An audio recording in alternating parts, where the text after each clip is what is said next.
वाद झाल्याचं पाहायला मिळतं. नक्की काय घटना आहे, काय कारवाई केली आहे? मागच्या इलेक्शनमध्ये एक कल्पेश सोनवणे आणि त्याच्यासमोर एक राहुल ठाकरे हे दोन्ही उमेदवार म्युन्सिपल इलेक्शन लढले होते. आज नेमकं काहीतरी कॉर्पोरेशनचे टेंडर निघाले होते म्हणते, त्या विषयावर दोन्ही उमेदवार आता त्यांच्यासोबत 10 ते 12 लोक त्यांनी शेणीपेठ पोलीस स्टेशन हद्दीमध्ये त्यांचं रोडवरती त्यांचं भांडण झालं होते. त्यांनी दोन्ही पार्टीला एक दुसऱ्यांचं मारहाणचं वगैरे झाले होते. मग त्या संदर्भाने पोलीस स्टेशनला दोन्ही लोकांना पोलीस स्टेशनला आणले होते. मग त्यांच्या दोन्ही लोकांचा फिर्याद नोंदवणं चालू होत्या. एकाला एका रूममध्ये, दुसऱ्याला दुसऱ्या रूममध्ये त्यांना बसून घेतलं. मग ही जेव्हा घटना जे रोडवरती मारामारी झालं होतं तेव्हा राहुल ठाकरे ह्या माणसं तिथं नव्हते.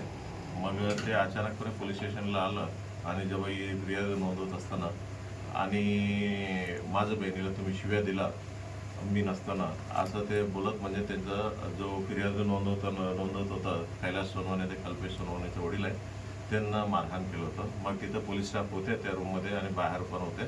ते पूर्ण सिच्युएशन 2-3 मिनिटामध्ये आवरण्यात आलेलं आहे आणि दोन्ही पक्षाच्या लोकांचं FIR नोंदवणं चालू आहे आणि त्यांचं म्हणण्यानुसार FIR दाखल करू आणि पोलिसांतर्फे देखील आम्ही FIR नोंदवणार आहे आणि अरेस्ट आणि पुढील कारवाई आम्ही करणार आहे. स्टेशनला बसू नये म्हणजे आम्ही तर एक्झॅक्टली म्हणजे त्यांचं फिर्याद काय आहे आणि किती लोकांचं इन्व्हॉल्वमेंट आहे हे तपास करून निश्चित करतो. आता घटना होऊन फक्त 1च तास झालेला आहे, म्हणजे पूर्ण निश्चित करायला मग थोडा वेळ लागते.